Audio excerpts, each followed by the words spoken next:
Everybody, welcome back. This is CT over the NYC Indian, and today we're going to be reviewing Love Match Atlanta. Have you guys been watching this new show? This matchmaker show kind of takes you behind the scenes.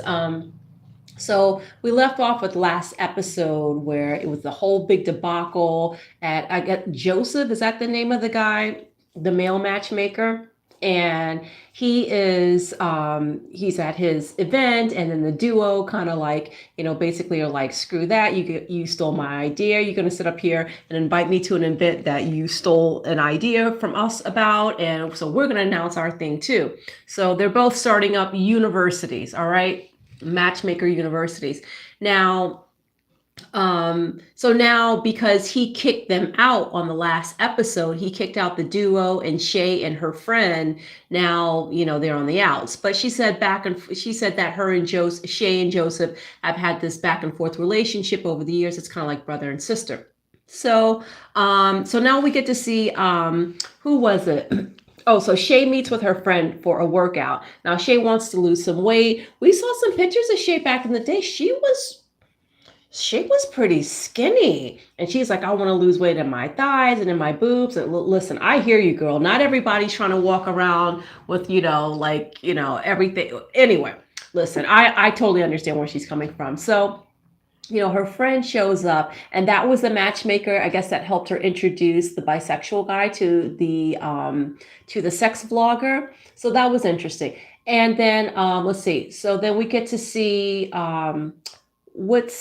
what's her name, or the duo. They matched up this woman who's like this power driven woman.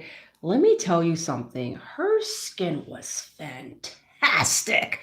I mean, there wasn't a smile line, there wasn't a wrinkle. That woman was 50 years old. I mean, there was none of, like, when I talk, you can see my age, you start seeing all these lines and stuff like that, right? Even if you can manage to keep it off of your smile lines and stuff, it shows up in other ways. This woman, there was just nothing. She just looked young, and she was so pretty. Oh my gosh, she was so pretty. So, they're showing her, like, she can't be too much of a workaholic and all of these things. These are the things that are preventing her from having success in her career, or having success in the love department anyway. And if nothing else, if this show isn't just entertaining, I mean, it does kind of give us like it kind of shows you, like, okay, some things to do and to not do when you're dating. And I think that's kind of cool. So okay, I'm pushing this back a little bit. So the duo was saying that one of the big complaints about women in Atlanta, or about the dating market in Atlanta, is that the women greatly outnumber the men, and they're so successful. So the small pool of men is just so tiny. Probably everybody's clamoring for the same little pool of guys. So, I'm looking at that woman and I'm like, God, how could a woman like that have a hard time meeting someone? But, we do know how it is. Looks are not everything, right? I can't be so superficial. It doesn't mean just because you're gorgeous, you're going to find somebody like that. So when she's on the date with that guy later on, she's just only talking about her business. She has no hobbies. Her business is her hobby. So she's very driven and very focused. So I think somebody like that, they say it's good to do the opposites, but maybe in her case, she needs to be with somebody like that as well, so that they can both be like really focusing on their business, and maybe like twice a week they see each other. You know what I mean? Some relationships work like that. Some people just do not want to be on top of somebody, breathing down somebody's neck 24/7, and it just works for them, right? So I think that would be interesting to see her with. Now, who else? Okay. All right. So then it's Ming's turn. So Ming is trying to set her client, this guy, this bar owner, is 33 years old, with somebody. So they go to his bar, and she gets in there, and you can tell she has on her hand package. She's like, oh, I don't do dive bars. Oh my goodness. Like, just clutching her proverbial pearls, right? And I'm like, listen, relax. What do you care if if he owns a dive bar? That bar pays your fees, your astronomical fees, to get into your service. So hopefully she can come through and find somebody for him. But because her specialty, I'm most interested in Ming. I'm just putting it right out there. Oh, well, Shay and Ming actually, but like in terms of their actual dating services, I'm most interested in Ming because she does the interracial dating. And I just wonder what that's like in a place like Atlanta. So are most of the clients Black women looking for non-Black men, or do you have Black men that are looking for non-Black women? But then again, I mean, who needs a site for that, right? I mean, it's easy for Black men to find white women, right? No problem. So I wonder if it's like, if she has Hispanic, Asian, like I'm just really curious. So I just want to, yeah, maybe I should go online. We should be nosy, right? Go online and just like check out her, bio and all that stuff. That's really interesting to me. So anyway, yeah, she's trying to hook up this guy. So now it's time for Shay to meet up with Joseph. But hold on. Before we get to Joseph, she gets to, sorry, my throat gets a little dry from all the talking. I did another live a few minutes ago. So Joseph is with his girlfriend, Paris, his girlfriend. Okay. Now listen, mother has been around the block a couple of times and I am not buying any part of that. Okay. We'll just say that I'm not buying any of it. Joseph, come on now. I don't know. I don't know. Now, part of the reason that I don't feel that this relationship is real or that he is even into her, like, I don't think he has any romantic feelings for this woman. I just don't.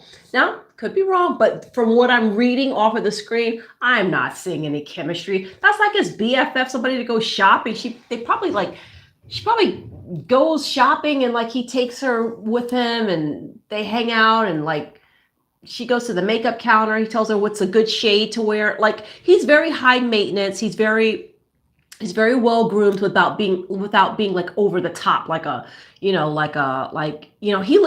very well put together. And she's very well put together, but I don't think they're together. Okay. And it's just like, okay, a lot of times when men are dating women that they're not into, for whatever reason that they're not into these women, they typically tend to go for very, very, very pretty women. Okay. Now, and they look good on their arm and they can kind of present this image and, he's in the matchmaking business. So I think he just doesn't want to appear single. But I am not catching the chemistry between those two. And we see her on the preview for next week saying like, oh, well, if he doesn't marry me, then I'm out of here. And I'm like, okay, whatever. Is this something contractual? Like, is this like set up by production? Like, what is going on here? I'm just like, you're going to have to convince me more than that these two are together. I'm not seeing it. So now it's time for Joseph to meet up with Shay. And, they need to talk about what happened and how he kicked her out and, blah, blah, blah. So Shay comes in all her regal fashion fair fineness. Okay, listen, if that is not some 1979 Jet magazine, like, listen, that was like so old school. I couldn't believe it. It was like giving me, Diana Ross and mahogany, like with the, with the flowing panels over the shoulder. I'm like, oh my goodness. I do not agree. Whoever was the wardrobe stylist on that one, I don't think that was a good piece. Okay. Anyway, so she gets in, and as soon as he starts talking, and then they start getting into it, she's going through her bag. She starts fishing out. Next thing you know, girlfriend, let me do this. This is too funny. Next thing you know,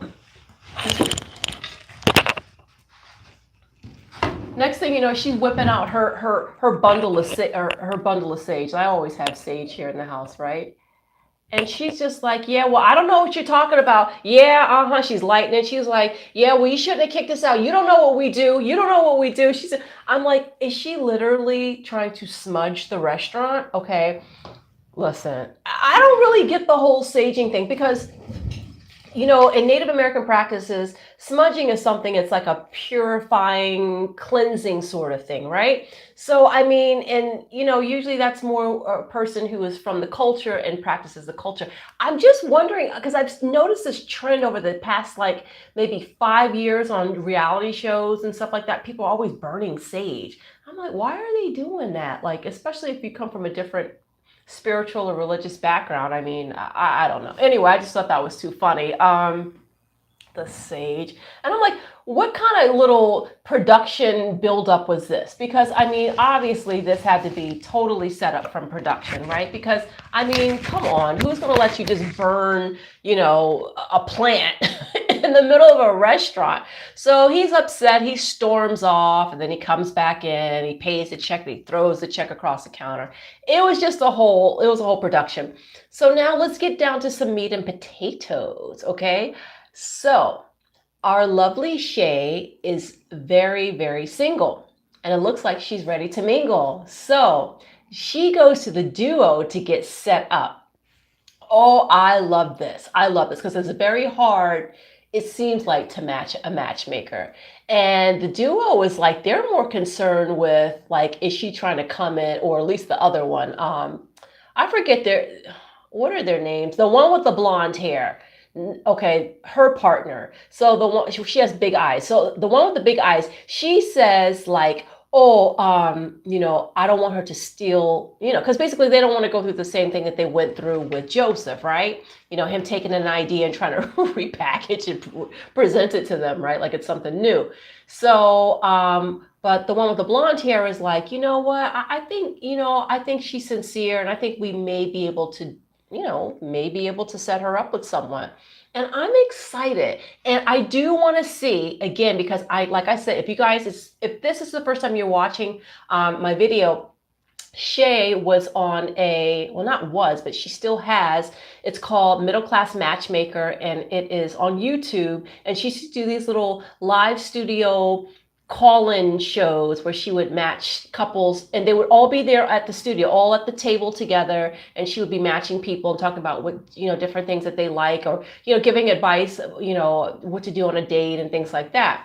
And her perspective was coming from the middle class versus these, very typical high-end matchmakers. She wanted to make something accessible for everyone. And it was a really entertaining show. It's still on there. Last time I checked a video, there were 8 views, but now she's on Bravo, and I was like so shocked when I saw her. I was like, oh, her channel's gonna blow up now. But anyway, on that, when she was on that dating show, she was talking about some dating experiences, and she was in the relationship that she has, the relationship that she broke off, the guy that she broke up with more recently, a couple of years ago, or whatever, the one that I guess maybe I don't know if he's the father of her little baby or not, but that guy.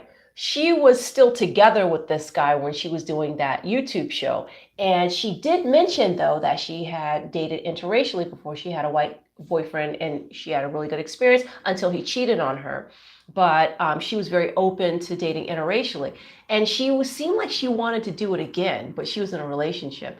So I am curious to see what her preference is going to be in the Atlanta area. I mean, she already knows what the statistics are. If she's looking specifically for a Black male, it's going to be harder with all of these successful, career-driven women outnumbering the men, right? So is she going to open up her odds? And I was hoping they were going to tell us that this week, but we will see next week who she's going to choose, what kind of man she wants to be with. Either way, it doesn't matter if the guy's, Pakistani, or if he's, Jamie from like 6 blocks down the street, whatever. It'll be interesting to see a matchmaker get matched, right? I'm totally looking forward to that. So anyway, that was it, because it's not like a very meaty sort of show. So, and they're still starting off, so they're trying to like create drama basically at this point. So we'll see what happens next week. Let's tune in. Let's see. It'll come on again next Sunday. I'll be here again, usually around the same time, around between 9 and 10 a.m. I usually do my lives. If you guys leave any comments below, I will respond. However, I did notice last week when I did a live, and I respond, like, I'm one of those people, like I respond like to every single comment. And because I did that, it took my video offline and said that, I was being accused of spamming because, too many repetitive, responses. I mean, every person got a different response. It made no sense. I do not understand YouTube. I do not understand their rules. So anyway, that's it. So if you guys leave a comment, I will get back to you. However, I guess I have to do like every so many people. I can't respond to every single person, even though I have the time to do it because it's a small channel, right? Not a lot of people respond, but I'm not being rude or anything like that. It's just getting rid of my videos. It's kicking me out for no reason, for some reason, and there's no person I can speak to in person about that. So anyway, enough of the YouTube business. If you did enjoy the video, please give it a thumbs up.